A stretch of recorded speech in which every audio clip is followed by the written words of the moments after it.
What's going on, guys? Welcome back to the show. We are going through 7 dangerous health and nutrition myths today. Dangerous might sound like an overstatement, but, dangerous just meaning causes harm in some way or another. And nutrition myths cause harm because they either directly cause harm, as you'll see some of these do, or because they, indirectly cause harm. Maybe they divert you away from the important stuff, or they affect society overall in some way that might not affect you, today, but affects you either directly or indirectly over time. So I'm going to try not to ramble. I'm recording this on a Sunday afternoon here. I was going to record it Monday, but as I started to make the notes, I just got a little fired up and I thought, why not just capitalize on that anger that you have while making these notes? And so we have 7 of these, and without further ado, let's jump into it, because I hope to get this done in an hour, but I'm starting to think that some of these can be podcasts of their own. And so let's see if I can keep it interesting and in-depth, but also not too long that we draw this out for a long time. Number 1, we'll kind of get this one out of the way quick, is that seed oils are inflammatory. Again, that is a myth. It is a myth that seed oils are inflammatory. And this one always cracks me up, and we'll get through this one quick because I beat this one to death, but there is not a single study in human beings that has ever shown a downside when you swap out a certain type of fat for, air quote, seed oils, right? Like, when you're like, I don't know if you guys are, this happens to you, but, I'll get arguing with somebody on the internet about something, and ultimately they will go with the defense of, well, you can find a study for anything. This isn't one of those times. Like, this literally isn't one of those times. You can't find a study where somebody, so let's say swaps out butter and starts eating coconut oil, or gets rid of, beef tallow and eats canola oil, and has a negative effect. You cannot find a study in human beings where seed oils make something bad happen. You cannot find it. It does not exist. Every single study where people are eating saturated fats, they're eating butter, they're eating ghee, and they swap those out for seed oils, they get healthier, right? They get healthier. Now, I'm not suggesting people go out and actively increase their seed oil consumption, right? I don't think anybody should be going out of their way to actively increase their consumption of any oil, as it is a highly concentrated source of calories and fat. Olive oil maybe comes in as a very minor exception, as high in polyphenol content, tends to be associated with really good things, reduction in heart disease and inflammatory markers and stuff like that. But even then, I don't think people should be chugging down olive oil either. People will say things like, oh, but when it's cooked at high temperatures, they get oxidized. And we'll talk about that when we talk about saturated fat in a second. But listen, you'd have to, I just was watching a lecture by Alan Flanagan on this, on all of the research we have on this idea of heating seed oils to the point where they oxidize or produce trans fatty acids. You'd have to heat these oils at such high temperatures for so long, or such high temperatures for so long and repeatedly do that. So like cook it, cool it, cook it, cool it, cook it, cool it, for there to be a trans fatty acid formation or for negative health outcomes, right? The way to make this happen, so the way to, cook these things at high temperatures repeatedly, if you wanted to get to the point where something bad would happen, it would go completely beyond normal cooking practices, right? I'm going to make this up. I don't remember the exact statistics, but it's like cooking this at, 220 degrees Celsius for like 5 hours straight, and then letting it cool and doing that like 5 times. It's like, oh, then we saw an increase in trans fats. It's like, yeah, but nobody's doing that. Now, you could say that that's something that could happen in, restaurants or fast food joints. I think that could happen, but it wouldn't change if you were using butter, or if you were repeatedly frying oil and letting it cool and frying it and letting it cool. It doesn't matter if it's beef tallow or butter or canola oil. That's not good for you. So what you would have to do to make seed oils, air quote, like oxidize and the smoke point and, creation of trans fatty acids, it won't happen in normal cooking processes. People will say things like, oh, but look at how they're made. It's motor oil. It's like, why are you looking at how something is made? Why aren't you looking at what happens when humans consume this thing? I always crack up. It's like, if we didn't have any research on seed oils, right? If there was no research, I think it would be somewhat logical to look at how it's made and see if you could, like, it would be logical to look at some other things, right? And say, okay, can we infer anything from how it's made, or, the derivatives or the fatty acid profile? I get that. But we literally have research when humans consume this thing. So why isn't that the research that people look at? They're like, well, look at how it's made. It's like, why don't you look at what happens when you eat it? Are you worried about what happens when you use it as motor oil, or are you worried about what happens when you consume it? Because we have tons of research, and all of it shows that seed oils are not a big deal. They're just nothing to be worried about. In every context, they have a neutral to positive effect on health outcomes.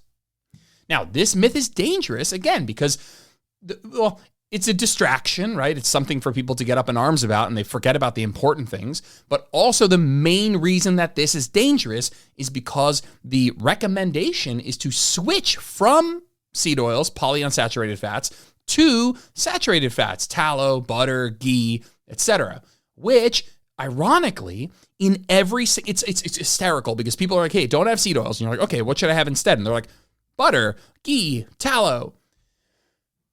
The amount of studies where we take habitual tallow eaters, or ghee oil, or we give people ghee for a while and we monitor their blood markers, and then we swap that out for canola oil, or cottonseed oil, or sesame oil, or whatever, some sort of seed oil, some sort of omega-6 oil. People get healthier. It's the irony is the recommendation is to switch to saturated fats. But we have studies that literally look at this swap, and it tells you in every study, this is a bad swap to make. And so myth number 2 and myth number 3, they're kind of a package deal, is that saturated fat is a superfood and that your cholesterol does not matter. I'm going to try and cover this. This is the notes I was making when I realized that this should be its own podcast, but let me do my best here. I'll start with saying not all saturated fats are created equal. There are different kinds of saturated fats. Animal fats are particularly high in what's called palmitic acid, which tends to be associated with worse outcomes. There's also, plant-derived saturated fats like dark chocolate. They tend to be high in stearic acid. Again, those are palmitic acid and stearic acid, both saturated fats, but different fat profile. And stearic acid, specifically dark chocolate in its whole form, has a neutral to positive effect on health outcomes. So I will say saturated fat is technically a catch-all term for all types of saturated fat, but I'm talking mostly in the context of saturated fat from animal foods, as this tends to be what people are talking about.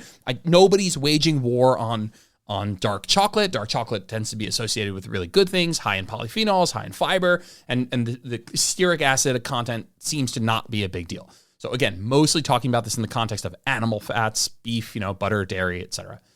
Some of the common arguments you see to kind of try and buffer this myth, we see like these historical or evolutionary arguments. Our ancestors ate a lot of animal fats, or traditional cultures like the Inuit ate high-fat diets. Human beings have been eating saturated fat for millions of years. It's like, this is not... It's, again, if you want to go this historical evolutionary route, like, I see where that route can be like a logical place to go for people, but we have studies on this in humans in modern day. Like, that stuff might be interesting if we didn't have loads and loads and truckloads of research on people in today's age, saturated fat intake, LDL cholesterol. Like, it's just like we have that argument is like an intellectual discussion that can be interesting.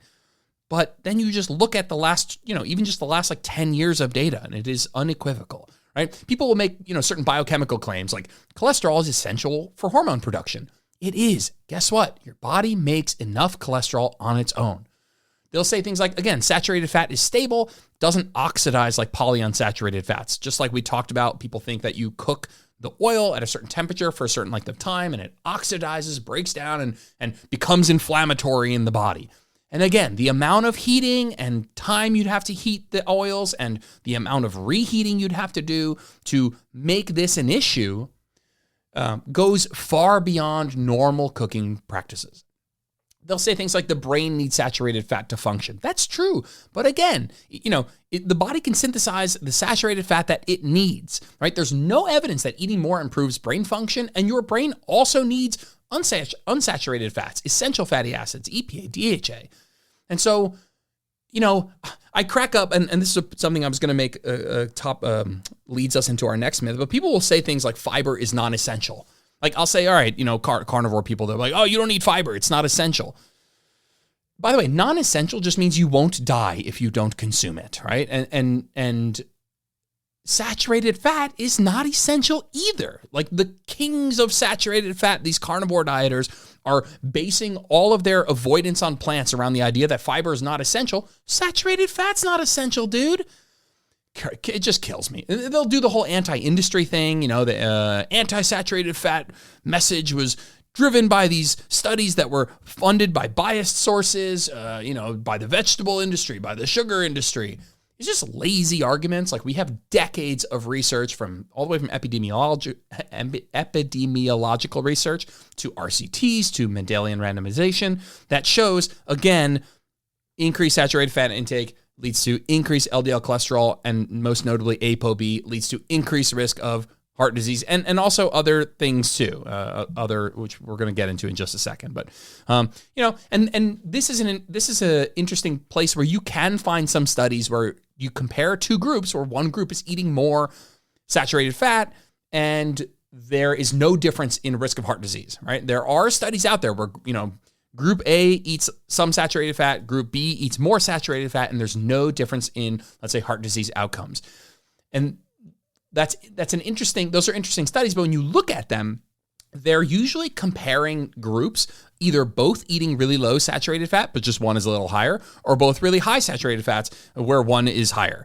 And what we see is that, and I don't want to go too deep into the shape of this curve here, but, if you're eating, let's say, below 10% total calories from saturated fat, if one group is eating like 6% and the other group is eating like 9%, because those are both below a certain threshold that we have seen in the literature at around 10% total calories, you won't see any difference in outcomes. So a lot of people, when they send me these papers, it's like, yeah, both of these groups weren't eating a lot of saturated fat. So even though one was eating a little bit more, they were both below the threshold. And that threshold, again, tends to be around 10% total calories or less than 10% total calories, maybe 8% I think there are some organizations that say 8% now, but 10% total calories. So here's the deal. Lots of saturated fat in the diet will lead to an increase in LDL or ApoB, and by extension, your risk of heart disease, all else being equal. Lots of saturated fat in the diet also associated with increased risk of non-alcoholic fatty liver disease. High saturated fat diets tend to lead to more ectopic or visceral fat gained in and around your organs, especially when in conjunction with a calorie surplus. We see reduced insulin sensitivity. People are like, oh, cholesterol is important for every cell in the body, so you should eat more of it. It's like, dude, the body produces its own cholesterol. Liver produces about 80% of the cholesterol your body needs by itself. These people are confusing necessity with quantity, right? Just because something is essential, by the way, saturated fat is essential. Cholesterol is essential, but your body will make the cholesterol that it needs. So cholesterol is essential. Saturated fat is not essential. Just because something is essential doesn't mean more is better, right? I mean, water is essential, but you can drink too much water and die. Vitamin A is essential, but too much can be toxic. Oxygen is essential, but too much can cause oxidative damage, whatever. Carbs are not essential. Fiber is not essential. Yes, that's like a classic argument, Jordan Peterson, Max Lugavere podcast sort of argument. Just wait until they hear that saturated fat is non-essential, that you don't need to be eating saturated fat. Are you going to stop eating? Of course not. Of course these people aren't. It doesn't fit their bias, right? And now I want to be very clear. Let me wrap this part up. I'm not saying you can't have saturated fat in your diet and be healthy. Of course you can. But the idea of I can have this thing in my diet and still be healthy is not the same as more is better, right? This is one that directly is doing harm. It's not a distraction. It's directly doing harm. People will die because of this advice. People will die because there are groups of people that are flexing their high LDL from their incredibly high, animal fat-based diet as a good thing, as a marker of health. And so, if you want to learn a bit more about, some people will say, well, I'm metabolically healthy otherwise, but I happen to have high LDL, right? These people have been coined lean mass hyper-responders. And if you're interested in that phenotype, that type of person, which by the way is incredibly rare. I have 2 podcasts on it. You can scroll back there maybe, 15, 20 episodes ago, maybe 10, 15 episodes ago. One with Nick Norwitz, one with Alan Flanagan. I would listen to them maybe in that order as well. But even, just to wrap that up, even the people who are doing research on these, seemingly metabolically healthy individuals who have high LDL, as of recording, they currently will still recommend you bring down your ApoB or your LDL, or your non-HDL cholesterol, which in many cases means increasing fiber intake, decreasing saturated fat intake, among other things for sure. Myth number 4, food dyes and obsession with single ingredients are going to radically change our nation's health. What is the danger here? The danger is distraction. As I'm sitting here, I'm all for getting rid of food dyes. If you could snap our fingers and we just got rid of all food dyes and natural flavors and these non-nutritive additives to food that don't provide meaningful nutrition, and I will say that even things that don't provide meaningful nutrition are really important, certain preservatives that extend shelf life, that increase crop yield. We'll talk a little bit more about that. It's not the case that just because something is not non-nutritive, it's not additive to your health, that it should be eradicated from our food system. That is not logical. But okay, you want to get rid of food dyes that are clearly just to make a food look more appealing, right? If that's the main purpose of food dyes, I'm down to get rid of them. But from a public health perspective, this isn't going to do anything. And so far, there's the counter to this is, and if you feel what I'm about to say, if you are somebody who feels the way I am about to describe, I'm not coming at you, just I disagree, that's all. People have said, well, it's a good start. What I will say to you is this discussion of banning food dye happened months ago, prior to the new government administration coming in, and it has not proved or has not proven to be a good start. We have continued down a route for the last several months of majoring in the minors, ignoring the real social determinants of health, the things that keep our population sick. We have not used this as a good start. We are just continuing to be distracted with things that won't really make a big difference. And again, people will say, well, it's, they'll look at a certain ingredient and they'll be like, oh, it's banned in Europe. It's like, first of all, there's different regulatory systems for our country and other countries. In many cases, not only in many cases are these foods not banned in other countries, they just have a different name, but there are just as many things banned in the United States that are deemed safe in other countries.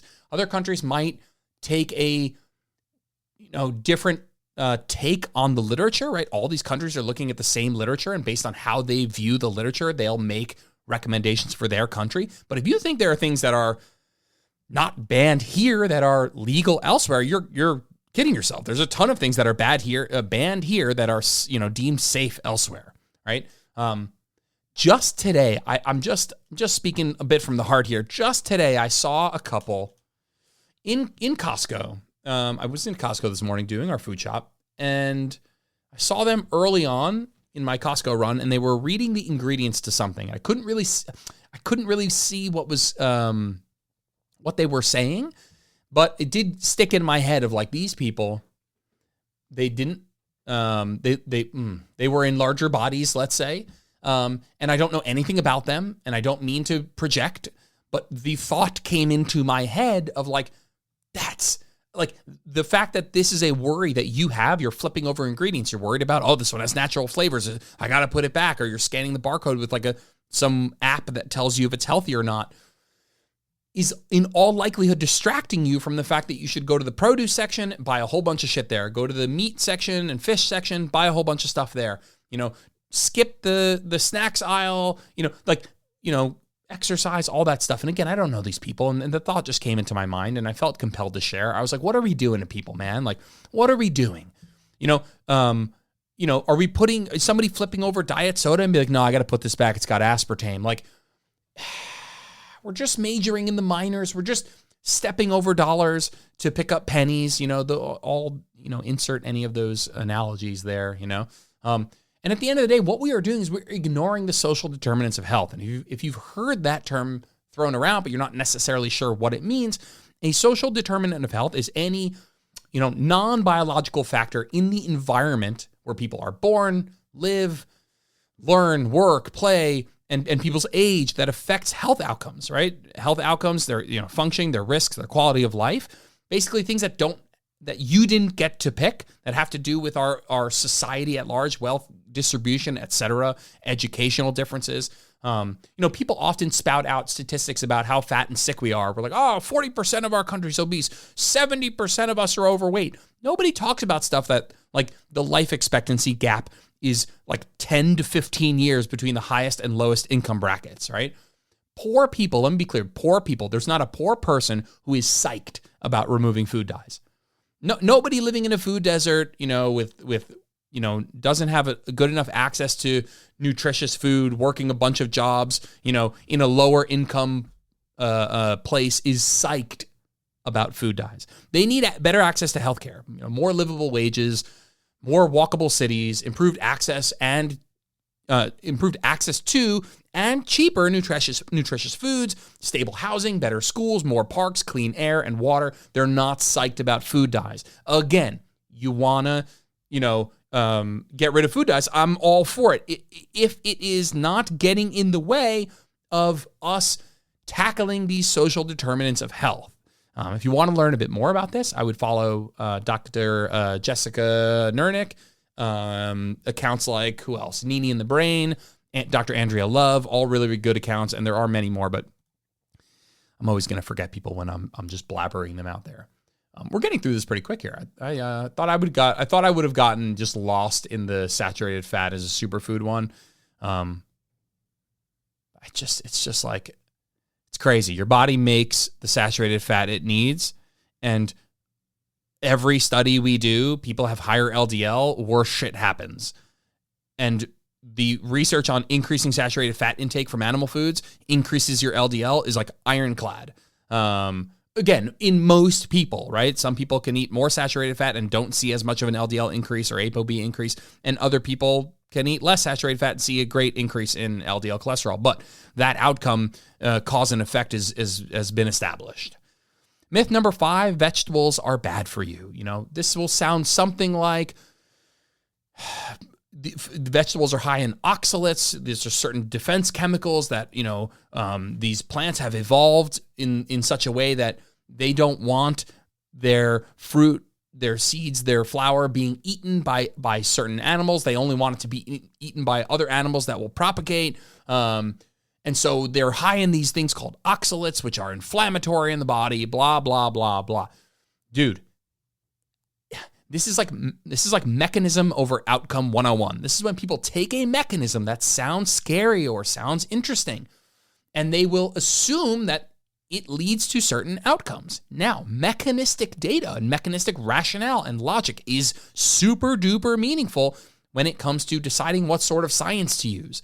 But human beings are very complex, and a single mechanism does not decide an outcome. An outcome, health outcome, like having a heart attack, or even like elevated ApoB, or increase in blood sugar, risk of diabetes. These are outcomes that are brought about by the combination of many, many, many mechanisms. And so when someone's like, oh, this is oxalates or these defense chemicals that your body doesn't want to eat and, cause all this bad stuff to happen, it's like, okay, like if that was true, what we would see is that people who eat more high oxalate food, by the way, when I say oxalates, I literally just mean like, I'm not going to go into very specific foods, but let's assume people need fruits and vegetables. Every study ever done where people eat these foods more, good stuff happens. Like, if this was meaningful, wouldn't it amass or aggregate towards something bad happening, right? You're like, hey, don't eat this thing. It's bad for you. It's like, okay, like there's these people over here that are eating a ton of it. And when I say these people over here, I mean every study ever been done ever or people eat more fruits and vegetables, good stuff happens, right? Oxalates are just like, I guess I'll go a little bit, but they're naturally occurring compounds. They're found in many healthy foods. They do things like bind to calcium and they, can form kidney stones if you are specifically susceptible. Like most healthy people can process and eliminate oxalates effectively. They do not need to worry about it. And the benefits of eating high oxalate foods, which are fruits and vegetables, far outweigh the risks. Like foods are a matrix, a nutrition matrix of many different things. Okay, this food, spinach, has oxalates. It also has other things like fiber and phytochemicals and micronutrients that are valuable for health that make it on the net balance of all those things, something additive to your health in a very good way. The body has mechanisms to handle dietary oxalates. And even if it kind of didn't, these people will never say this, but cooking methods dramatically reduce oxalate content, right? If you are concerned about oxalate content, boiling your vegetables can reduce oxalate content by like 80% or more, depending on the vegetable. So if you hear people say the word oxalate or defense chemicals, they are extrapolating poorly on a mechanism that, although it exists, does not have a meaningful impact on humans. And if you were to avoid all high oxalate foods, you'd be avoiding a whole bunch of really healthy foods you should be eating more of. Which brings me to myth number 6, that fiber is non-essential. Now, this is not a myth. Fiber is non-essential. You do not need fiber to live. But something being non-essential and thus you shouldn't eat it is a stupid argument. Again, I would not ever say, hey, saturated fat, it's not essential for life, and so it serves no purpose at all. You should absolutely avoid it. No, it being essential or not is not on the list of reasons that I think you should limit your saturated fat intake from animal foods to less than 10% total calories. It's because, I did that already, but it's okay. Increase saturated fat intake from animal foods, increase LDL ApoB, increased risk of heart disease, all other things equal. So something essential or not essential doesn't tell us if it is helpful or helpful to our health, healthful, if it's good for us, if we should have more of it or less of it. Like, again, people who eat more fiber die less with like no upper limit to the benefit, right? With no upper limit. We've looked at fiber intakes, and what we're looking for typically is, hey, is there an upper limit where fiber, the benefits of fiber become non-existent, or maybe that more fiber becomes bad? We haven't found it. People who eat more fiber die less, period. It promotes regular bowel movement, feeds beneficial gut bacteria. When you feed these beneficial gut bacteria, the gut bacteria create beneficial, what are called short-chain fatty acids in the gut that have a good impact on our body. It can help prevent colorectal cancer, improves, gut microbiome diversity. Everyone wants to talk about the microbiome. Like one of the only things we really know about the microbiome, and when I say really know, we still don't really know all of this stuff, is that diversity is helpful. And a diet full of diverse whole plant foods is one of the best ways to take care of your gut health, let's say. Associated with improvements in insulin sensitivity, aids in weight management by increasing satiety, can help lower cholesterol levels, reduce risk of type 2 diabetes, help maintain healthy blood pressure, again, creates feeling of fullness. We did all of those other ones. Like, yes, you can survive without fiber. You'd just be a lot healthier if you didn't, in the Matthew McConaughey voice here. And if she doesn't know what movie that's from, she's too young for you, bro. And again, this myth is dangerous because what the fuck, man? Vegetables are good. Like, it's not complicated. This is a dangerous myth. And again, the myth is that because fiber is not essential, you shouldn't eat it, or that it's not helpful to your health. That is just categorically not true. Number 7 is our last one here. Yeah, number 7. Oh no, I hope I can get through this without breaking down my brain. Is that natural equals safe and healthy, and that synthetic or, made by man is bad, right? Essentially this underlying appeal to nature or naturalistic fallacy, right? Like, natural substances can be highly toxic. And I'm going to start with one that is near and dear to my heart, and that I say that tongue in cheek, and I don't want to make light of this, but botulinum toxin.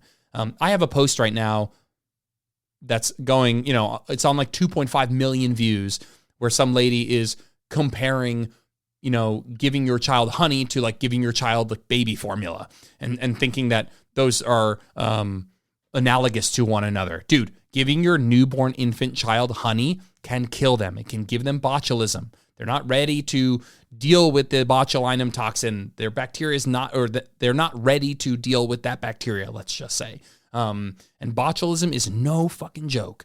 And it's guess what? It's found naturally in nature. It is the most potent toxin known, right? And on the flip side, synthetic substances can be very safe. Lab-created vitamins, B12, vitamin C, often more reliable than natural sources.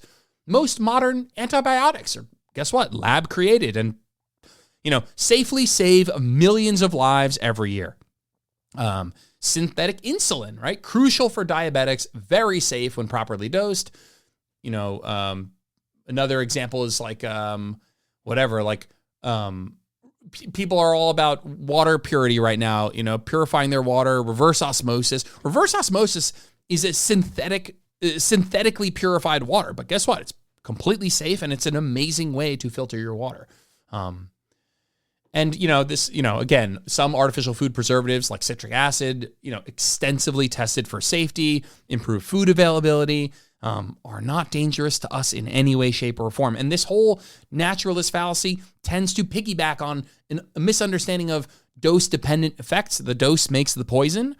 An example, right now, the current ADI, which is acceptable daily intake for aspartame, is like 50 milligrams per kilogram of body weight per day. And before we talk about, how many cans of diet soda you'd have to meet to reach that, the ADI, the way that we come to a consensus on an acceptable daily intake is usually, we'll find an amount of a substance that causes any harm. And then we will make the ADI 1% of that amount, right? So let's say there's a rat study or something, and we see that, or a human study, and we start to see that there is, you have 100 of something, and at 99, there was no downside, and at 100, we started to see something bad happening. We will place the ADI at 1. We will place the ADI at 1. So ADI has this built-in safety margin of 100 times.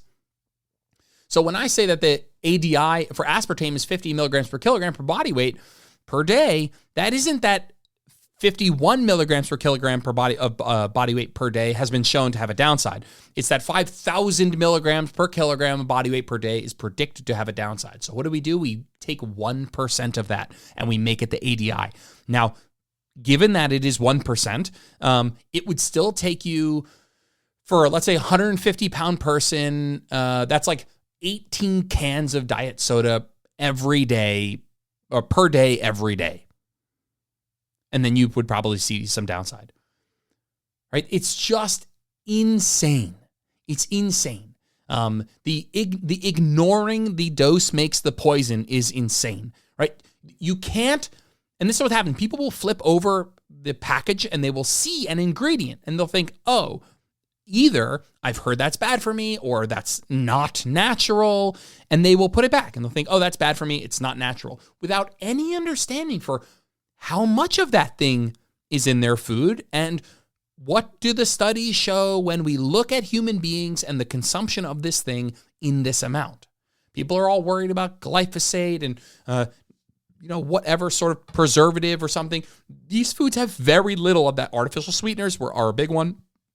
Now, again, if you want to avoid that stuff, whatever, that's your prerogative. But this misunderstanding of, oh, it's man-made and thus bad, or there's any amount of this thing in here, it must be bad, is just not a scientific line of thinking. And if you adopt that logic, I think it creates a really tough life where there's no way you can keep that logic in all facets. Like, then it's like, oh, don't have anything in your diet where if you had an astronomical amount of it, it would be bad. Again, don't have any saturated fat. Don't have any nutrient because, like we just talked about, vitamin E can be toxic at high levels. Like, don't have any nutrient that if you had an astronomical amount of it would be bad. There are so many nutrients and things in your life, in your world, where if you had an astronomical amount, it would be bad. And so it's kind of a slippery slope, a logic that you can't possibly stay aligned with. It ends up just being, cherry picking times where you feel like, giving into this naturalist fallacy. All right, these sorts of things, they lead to an avoidance of evidence-based medical treatments and create a false security around kind of natural remedies, right? If people are just, this is medication is all of a sudden bad, certain practices like pasteurization are now bad, right? We need to go back to the old days of drinking raw milk and before we had vaccines. It's like, dude, we pasteurize milk for a reason. We have vaccines for a reason.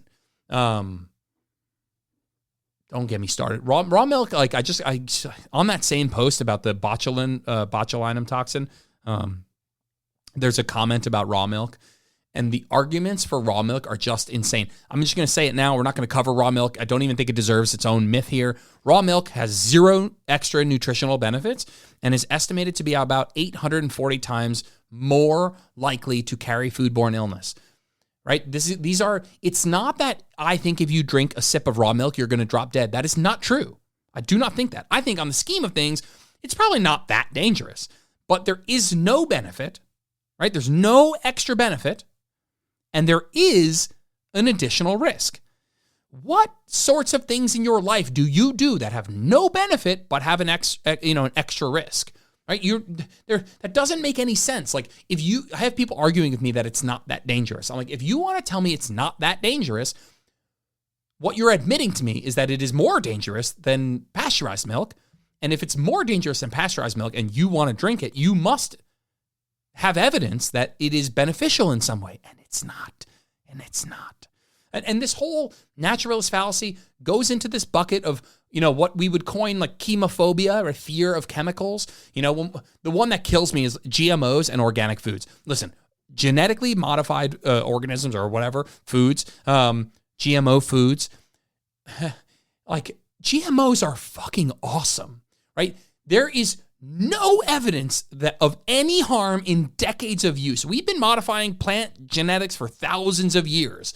GMOs reduce pesticide use, which people don't want to talk about because it doesn't fit their fear of pesticides. GMOs actually help you use less pesticides. They improve drought resistance, increase yields, reduce food waste, and in many cases, enhance nutritional content when possible. That GMOs benefit us as a society in one way or another with never, ever, ever, ever been shown to have a downside.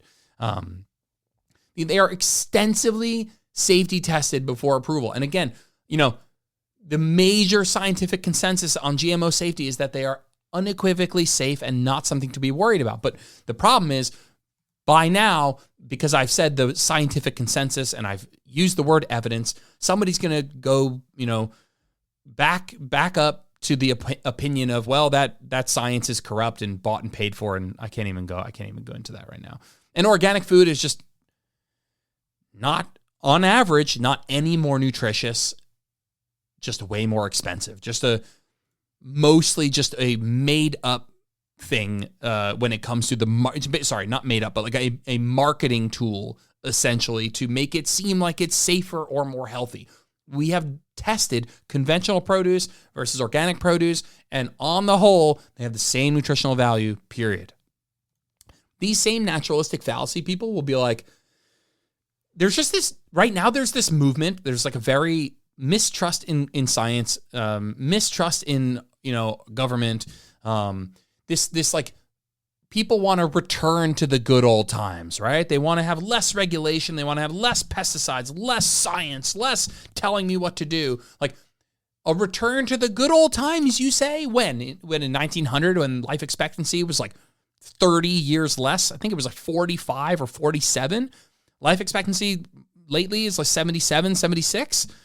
We want to go back to the good old times. I mean, infant mortality is down like, it was like 30 times higher 100 years ago.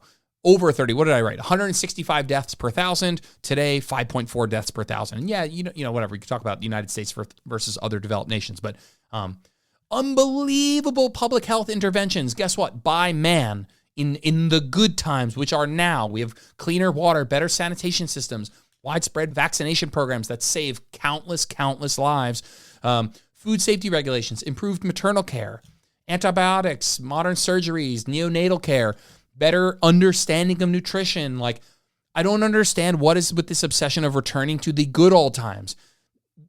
We live in just like factually the greatest time that there has ever been. So yeah, this one, the naturalist fallacy runs deep. And I know that there were things in this rant that go deeper than just naturalist fallacy, but they tend to come as a package deal. This, naturalist fallacy, chemophobia, fear of conventional produce, fear of GMOs, fear of vaccines. Do you drink raw milk?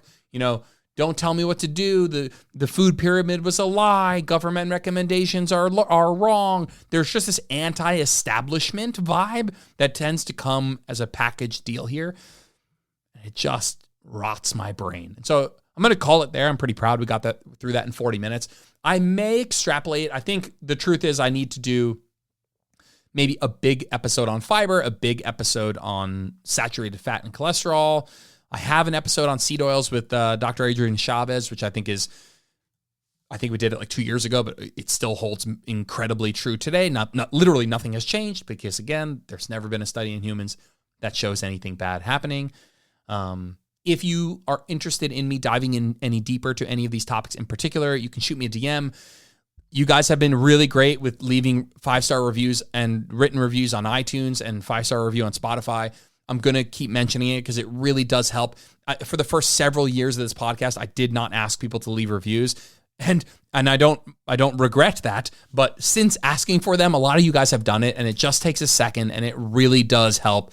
It really does. And I really appreciate it. And I really do appreciate the kind words, especially the ones on iTunes. They mean a lot. Thank you. Next week or in 2 weeks, next week will be a Q&A episode. In 2 weeks, we will drop some, top 5 to 10 training myths of today. And so I appreciate you guys listening. Have a good one. Thanks for tuning in to this episode of Where Optimal Meets Practical. If you liked the episode, it would mean the world to me if you posted a screenshot to your social media or left a 5-star review on iTunes. That stuff really helps. If you ever want to get in touch with me, just shoot me a DM on Instagram @JordanLipsFitness. I'm always around to chat. Thanks, guys. Have a good one.